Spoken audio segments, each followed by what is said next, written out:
자원하여 드렸으므로 다윗 왕도 심히 기뻐하니라. 아멘. 저녁 예배 나오신 여러분들 주님의 이름으로 환영합니다. 오늘 윤택 전사님과 함께 찬양한 대로 우리의 심령이 오늘 이곳이 하나님 임재하시는 곳이 될 줄 믿습니다. 오늘 말씀을 제대로 이해하기 위해서는 먼저 역대기서가 기록된 배경에 대해서 살펴볼 필요가 있습니다. 이스라엘 백성들은 70년 동안의 바벨론 포로 생활을 끝내고 이 이스라엘 고국으로 고향으로 돌아온 상태였습니다. 학자들은 30년을 한 세대로 보는데 이스라엘은 두 세대가 넘는 70년 동안 고국을 떠나서 무려 2,400km가 넘는 바벨론에서 살았습니다. 자유롭고 행복하게 산 것이 아닙니다. 식민지 포로로 잡혀가서 인격적으로 무시당하고 정당한 대가 없이 노동력을 착취당하는 노예 생활을 70년 동안 해왔습니다. 또 다니엘의 이야기에서 보다시피 원하든 원하지 않든 간에 여호와 하나님을 버리고 우상 앞에 절을 해야만 살아남을 수 있는 환경 가운데 놓여 있었습니다. 이처럼 영적으로 피폐해지고 경제적으로 궁핍해지고 심리적으로 우울해질 수밖에 없는 환경 속에서 70년이라는 긴 세월을 보내야 했습니다. 더 큰 문제는 다음 세대였습니다. 바벨론에서 태어나고 바벨론에서 자라난 그리고 바벨론에서 포로 생활을 한 이스라엘의 2세대와 3세대들, 즉 이스라엘 자녀 세대들은 태어나면서부터 보고 자란 것이 노예 생활이었고 우상 숭배였습니다. 부모 세대들이 여호와라는 신에게 기도를 하지만 지난 70년 동안 그 신은 침묵해 왔습니다. 대신에 바벨론이 섬기는 이 우상에게 절을 하면 그때마다 제사 음식이 생겼고 바벨론 사람들에게 잘 보일 수 있었습니다. 또 이스라엘 다음 세대가 모세 오경의 율법을 따라 사는 일은 너무 어렵고 힘든 일이었습니다. 옛날에 여호와라는 신이 조상들에게 명령한 대로 율법을 지키고 하나님의 거룩한 백성으로 살아간다는 것은 온 세상을 지배하는 바벨론의 문화를 거스른 일이었습니다. 시대에 뒤처지는 것처럼 보였습니다. 실제로 일상생활 속에서 여러 사람들로부터 배척당하고 왕따당할 수밖에 없는 길이었습니다. 반대로 율법을 버리고 바벨론 문화에 순응하는 것은 넓고 쉽고 빠른 길처럼 보였습니다. 다니엘서에 기록되어 있는 것처럼 그들의 신에게 절하고 그들의 음식을 먹고 그들의 학문을 배워야만 바벨론 나라의 공무원에 채용될 수 있었습니다. 그 길만이 노예 신분에서 벗어나 사람답게 살 수 있는 유일한 길이었습니다. 더 절망적인 것은 절대 망할 것 같지 않았던 바벨론 제국의 시대가 막을 내리고 더 강한 바사 제국, 페르시아 제국 시대가 왔지만 이스라엘 백성의 신세는 여전히 식민지 노예였다는 데 있습니다. 바벨론 제국이 멸망할 때 이스라엘 백성들은 어쩌면 다시 고향에 돌아갈 수 있을지도 몰라, 성전을 재건할 수 있을지도 몰라, 예배가 회복될 수 있을지도 몰라라는 일말의 희망을 가졌습니다. 그러나 자신들을 지배하는 나라만 페르시아로 바뀌었을 뿐 현실은 여전히 노예였습니다. 앞으로 다시 70년, 아니 영원히 노예로 살아야 할지도 모른다라는 절망감이 이스라엘 백성들의 사람들의 마음을 어렵게 했습니다. 하나님이 예언하신 메시아는 도대체 언제 오는 것이며 이스라엘 나라의 구원과 해방은 도대체 언제 이루어지는 것인지 의문과 의심만 커져갈 뿐이었습니다. 이런 환경과 분위기 속에서 자라난 이스라엘 다음 세대들, 그들의 패배주의, 노예 근성에 빠질 수밖에 없었습니다. 또 살아남기 위해서, 사람답게 살기 위한 기회를 얻기 위해서 우상 숭배 문화에 수긍하고 절하고 엎드릴 수밖에 없었습니다. 70년이라는 세월이 지나가면서 내가 이스라엘 사람인지 바벨론 사람인지, 내가 거룩한 하나님의 백성인지 그냥 내 마음대로 사는 세상 사람인지 분간이 가지 않기 시작했던 것이죠. 그러자 내가 하나님 보시기에 존귀한 사람이라는 믿음이 약해지고 그저 한낱 노예로 보일 뿐이었습니다. 이 이야기는 먼 옛날 이스라엘 백성들의 이야기가 아닙니다. 오늘날 우리들의 이야기입니다. 오늘날 깊이와 넓이를 알 수 없을 만큼 많은 세상의 지식이 바로 바벨론입니다. 하나님보다 높아진 사상과 철학이 바로 바벨론입니다. 하나님의 공의보다 일신의 안위를 추구하는 처세술이 바로 세상의 바벨론이죠. 하나님이 정하신 거룩, 그것보다 나만의 만족과 쾌락을 추구하는 세상이 바로 바벨론입니다. 세상은 그런 바벨론 앞에 절하고 순응해야 살아남을 수 있을 것처럼 우리에게 말을 하고 있습니다. 반대로 수천 년 전에 기록된 성경 말씀을 따라 살아가는 일은 시대에 뒤처지고 미련한 일처럼 보입니다. 실제로 오늘날 한국 사회는 교회를 편협한 사람들이 모이는 곳으로 바라보고 있습니다. 그래서 신앙생활에는 불이익이 생기기 마련입니다. 직장에서 같이 술 한잔 안 한다고 불이익이 생기고, 군대에서도 계급이 어린 놈이 꼬박꼬박 예배 참석한다고 불이익을 당합니다. 제가 그랬습니다. 수천 년 전이나 지금이나 신앙의 길은 여전히 좁고 어려운 길입니다. 그래서 찾는 사람이 적다고 예수님이 말씀하셨죠. 오늘 본문 역대기서를 읽고 있는 이스라엘 백성들도 70년 포로기를 마치고 그런 상황 가운데 놓여 있었습니다. 이제 하나님께서 기적을 베푸셔서 페르시아 제국의 왕에게, 그 고레스의 왕의 마음을 움직여서 이스라엘 백성들 중에 원하는 사람은 고향으로 돌아가도 좋다라고 선포했습니다. 멍석이 깔린 거죠. 하지만 선뜻 나서는 사람이 없었습니다. 에스라서를 보면 약 5만 명 정도의 사람들만 고국으로 돌아갔다라고 기록되어 있습니다.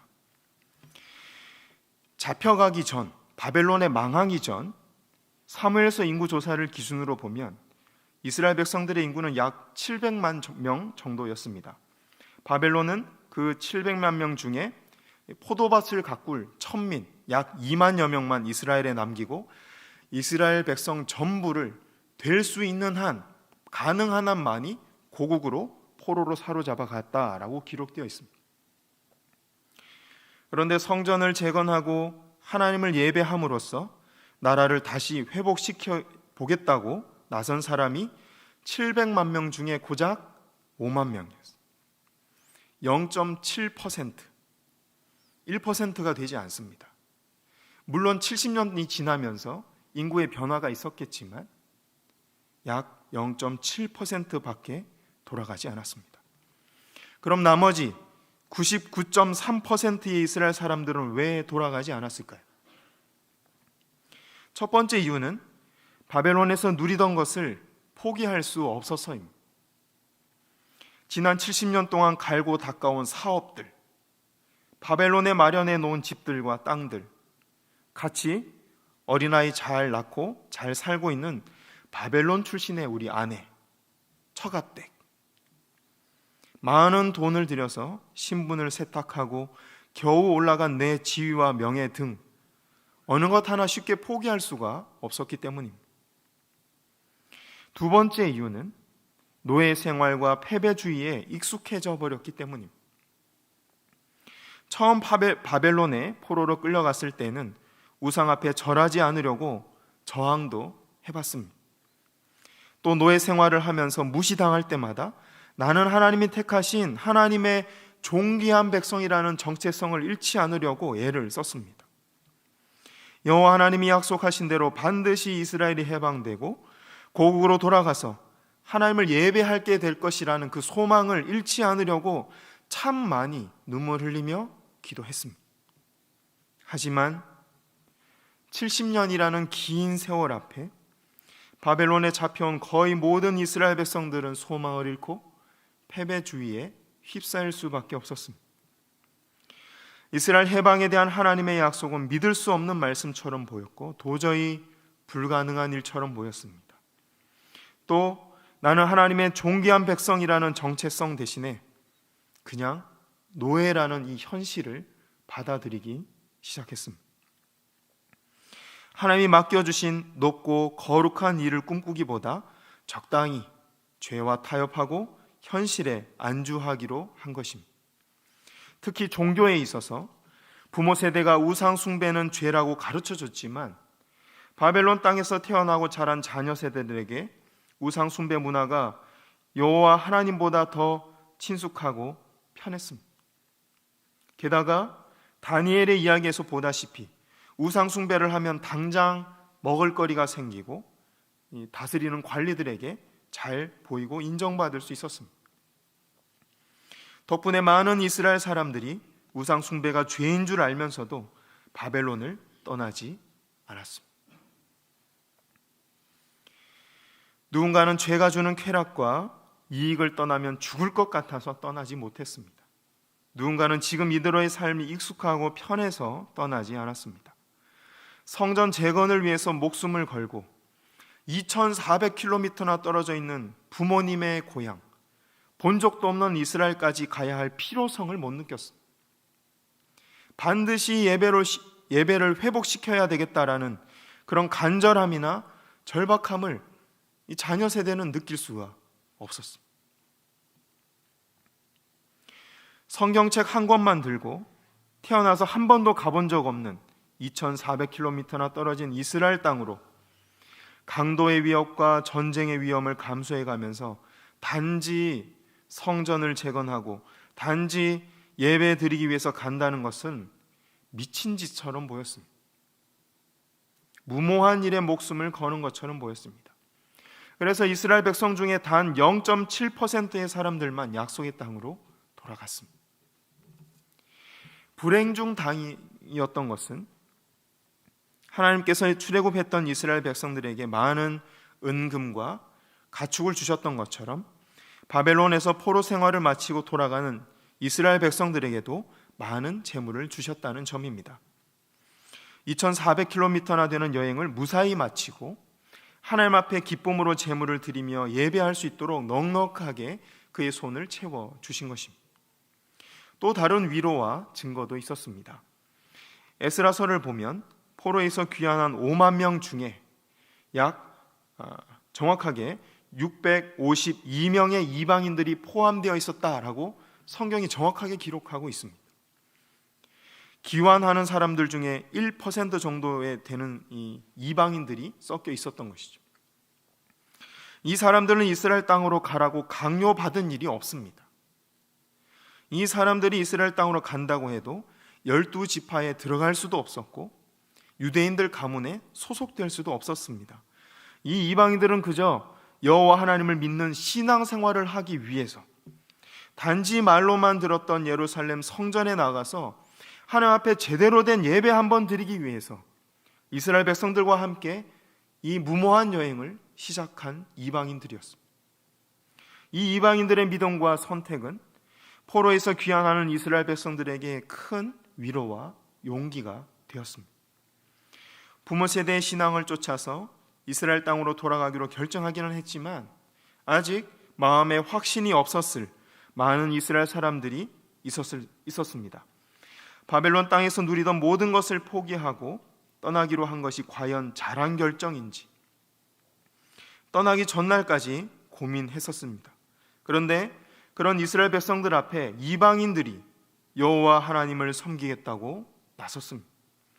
바벨론 땅에서 누리던 모든 것을 뒤로하고 모세오경에 기록된 살아계신 하나님을 뵙고 그분께 예배드리기 위해서 위험한 여행을 따라 나선 것이죠. 이 모습을 본 이스라엘 백성들은 무슨 생각을 했을까요? 아마 이런 생각을 했을 겁니다. 저 이방인들에게는 여호와라는 신의 영적인 인도하심이 있었나 보다. 성령님의 감동하심이 있었나 보다. 그렇지 않고서야 인생 전부를 걸어야 하는 이 여행에 따라 나설 이유가 없을 텐데 여호와라는 신이 정말 살아 있나 보다. 내가 잘못 선택한 것이 아닌가 보다. 하나님이 이 여행을 기뻐하시고 함께 하시나 보다라는 위로를 확신을 줬습니다. 그렇게 하나님께 선택받은 이스라엘 백성들과 이방인들은 믿음의 여행을 시작했습니다. 성경에 기록되어 있지는 않지만 2400km를 약 4개월 정도에 걸쳐서 여행하는 일은 결코 쉬운 일이 아니었을 것입니다. 말로 다할 수 없는 어려움과 위험을 겪어야 했을 것입니다. 누군가는 여행을 마치지 못하고 죽은 사람도 있었을 것입니다. 에스라서를 보면 그렇게 여행을 마치고 겨우 이스라엘 땅에 도착했습니다. 하지만 약속의 땅 이스라엘에도 많은 문제들이 기다리고 있었습니다. 예루살렘 성전이 있던 자리는 바벨론과의 전쟁 후 70년 동안 폐허로 그대로 남아 있었습니다. 어디서부터 성전 재건을 해야 될지 막막했습니다.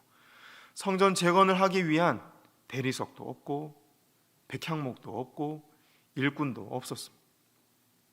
게다가 주인 없이 70년의 세월이 지나가면서 가나안 이방 민족들이 저마다 땅을 차지하고 자신들이 주인 행세를 하고 있었습니다. 더 억장이 무너지는 것은 같은 이스라엘 민족으로서 그 땅에 남겨졌던 북이스라엘 사람들까지 나서서 방해를 했습니다. 그들은 여호와를 향한 유일 신앙을 다 팔아먹고 모든 신을 섬기는 혼합 종교에 빠져 있었습니다. 더 이상 이스라엘 민족이라고 부를 수 없을 정도로 나눠져 있었던 것이죠. 변질되어 있었습니다. 나중에는 북이스라엘 사람들이 성전 재건을 집요하게 방해해서 공사가 멈추는 지경까지 이르게 됩니다. 이런 상황 가운데 바벨론에서 돌아온 이스라엘 백성들과 이방인들은 무슨 생각을 했을까요? 실망하고 좌절할 수밖에 없었을 것입니다. 성전 재건과 예배 회복이라는 사명을 포기하고 싶었을 것입니다. 이런 생각을 할 수밖에 없었겠죠. 과연 하나님이 살아계신긴 한 건가? 모두가 말리는 믿음의 길을 걷기 위해 99.3%의 사람들을 뒤로하고 0.7%의 선택을 한 결과가 이것이란 말인가? 모든 삶의 터전을 뒤로하고 목숨을 걸고 2400km나 되는 여행을 하고 도착한 약속의 땅이 고작 이 전쟁 폐허란 말인가? 과연 성전 재건이 하나님의 뜻인가? 과연 예배가 나의 삶을 회복시키는 통로가 맞는 것인가?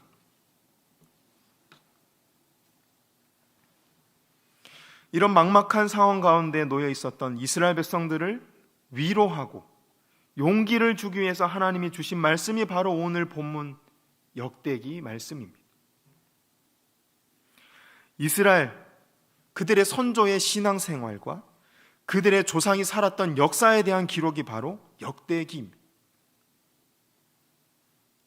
민족적으로 일치단결하는 마음을 주고 자부심을 주기 위해서 첫 번째로 사용하는 방법이 바로 역사를 가르치는 것입니다.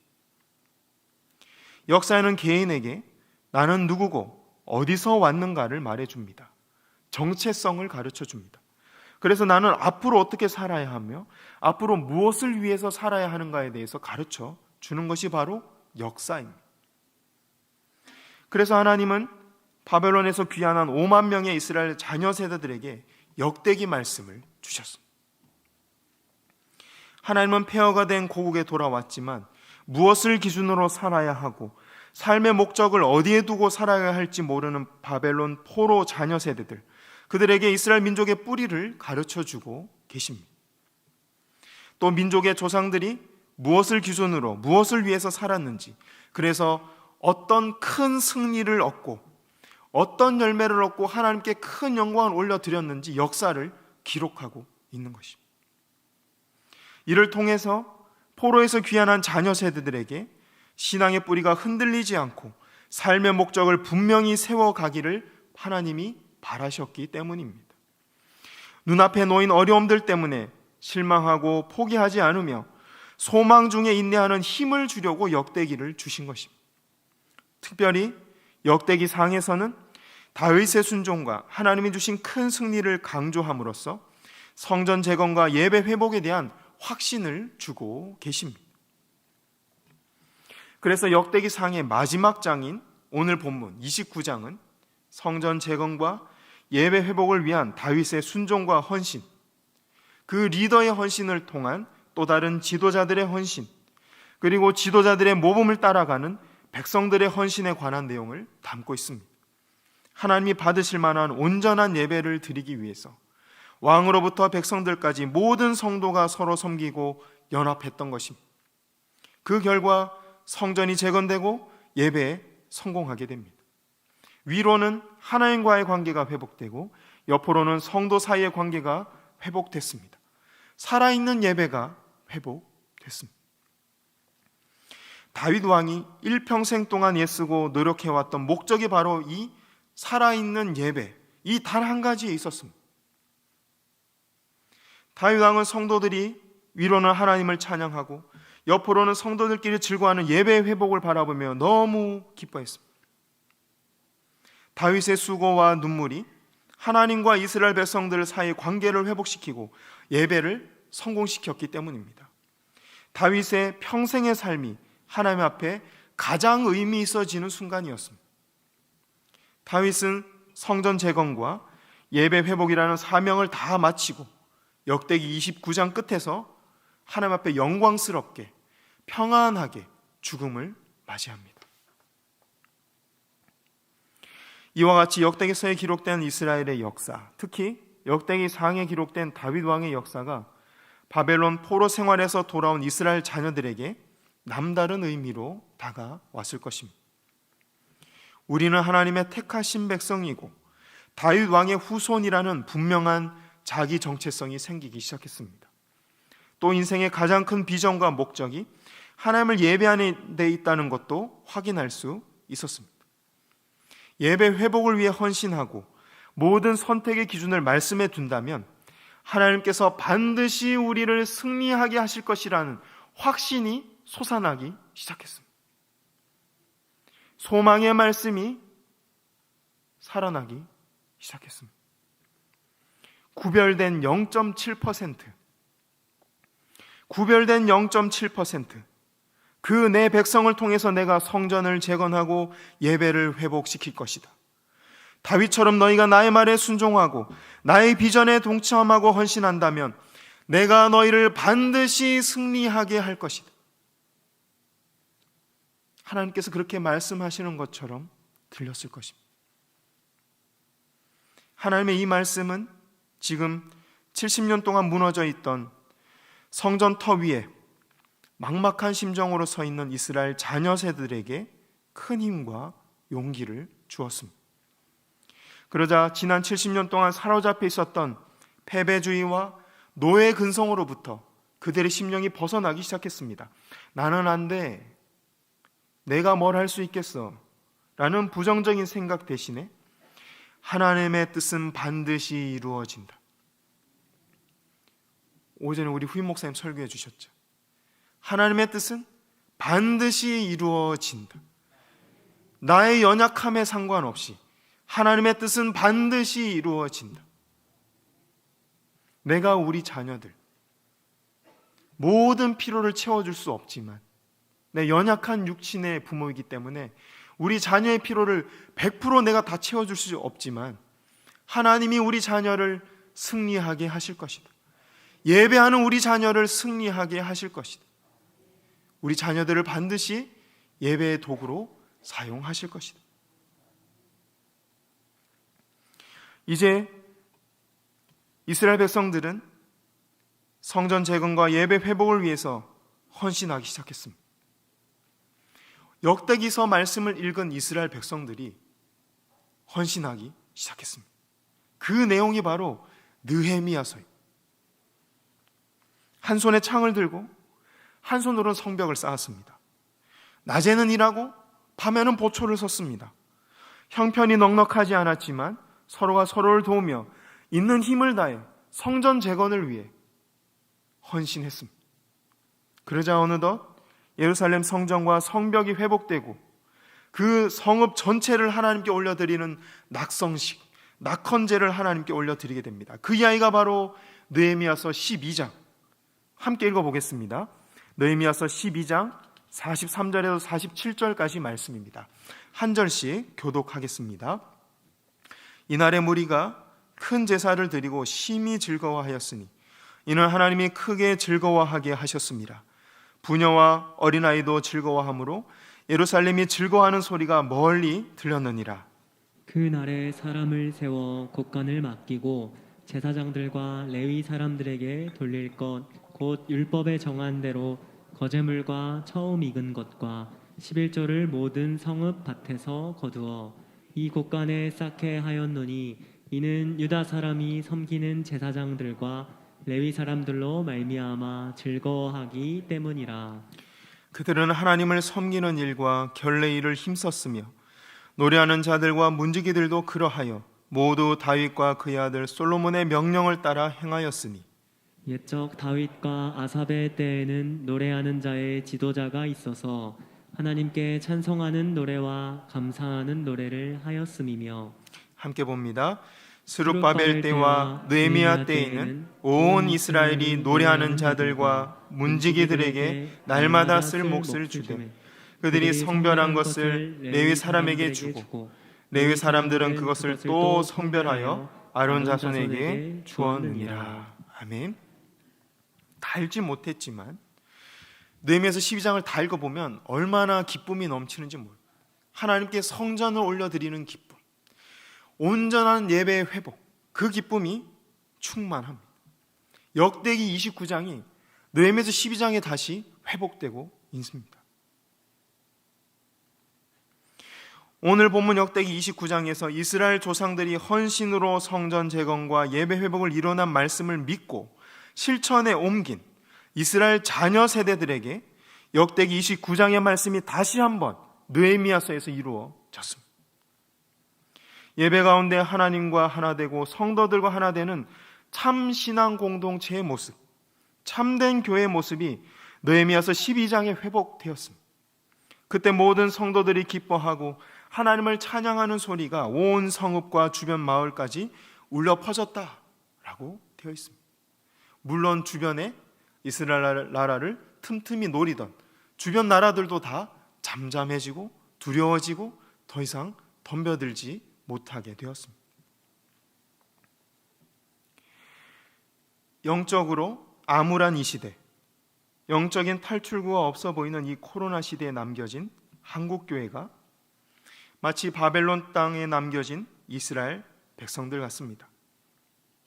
마치 폐허가 된 성전터에서 많은 문제를 끌어안고 성전 재건과 예배 회복의 사명을 받은 이스라엘 백성들과 같습니다. 우리 자녀 세대들,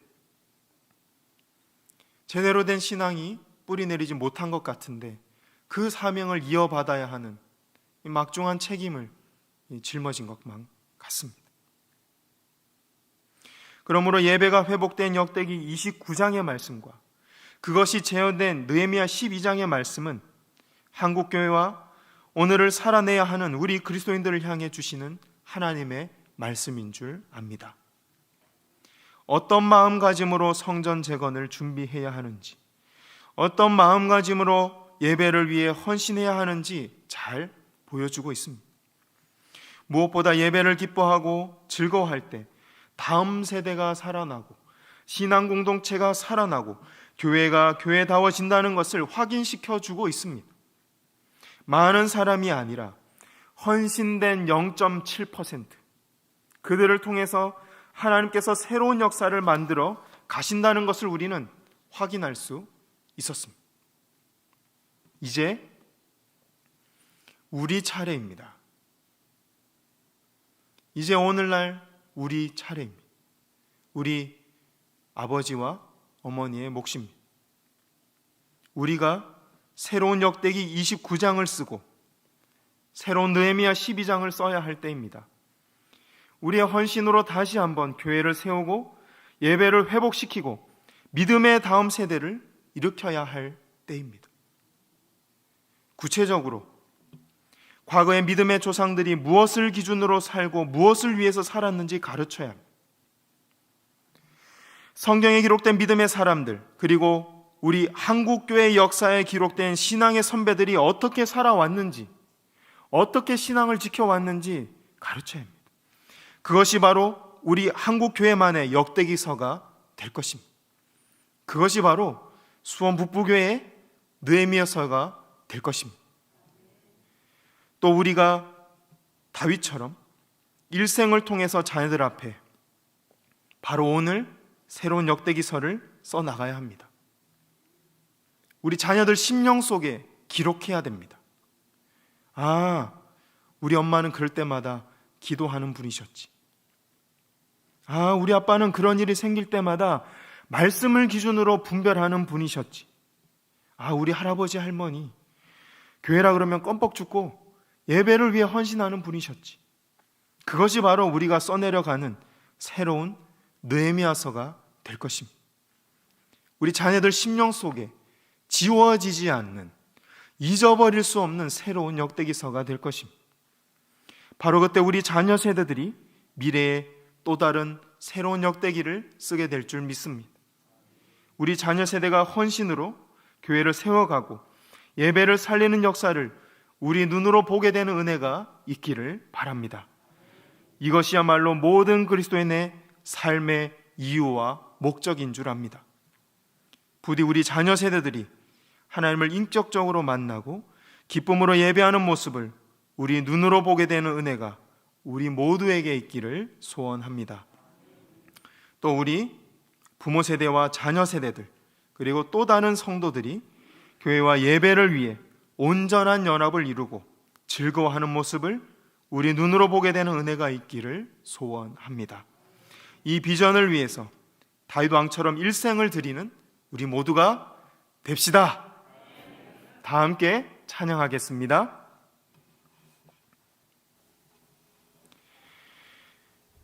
우리를 사용하셔서, 가사를 음미하면서 한 앞에 결단하는 마음으로 함께 찬양했으면 좋겠습니다.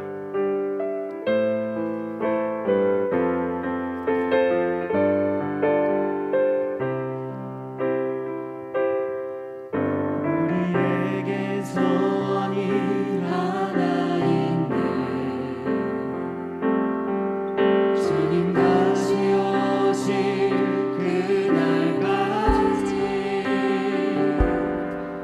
우리 가슴에 새긴 주의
우리 다 함께 기도 제목 나누면서 통성으로 기도하기를 원합니다.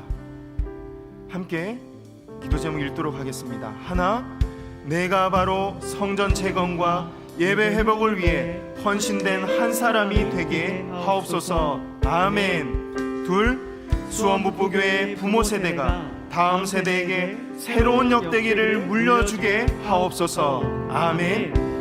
주여 은혜를 주옵소서.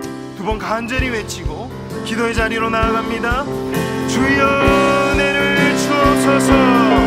주여 은혜를 주옵소서. 아버지,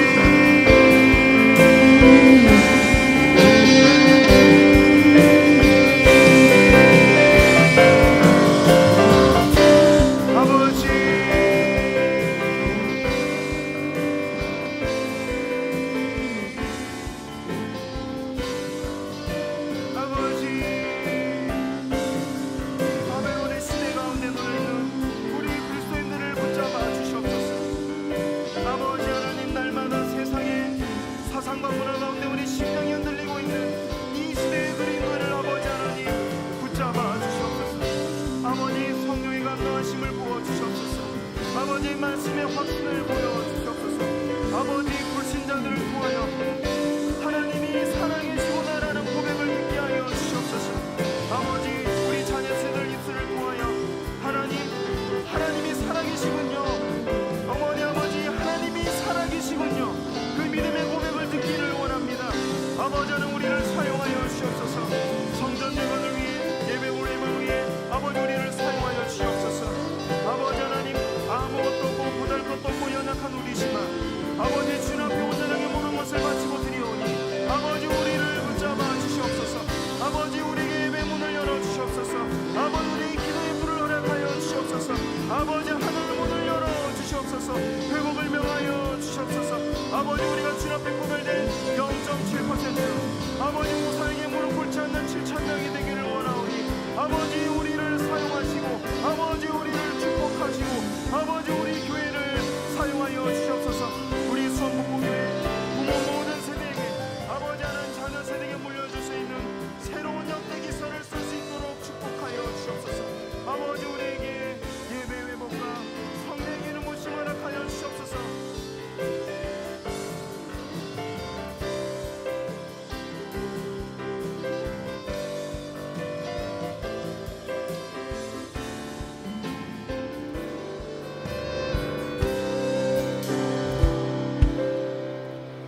아버지 하나님,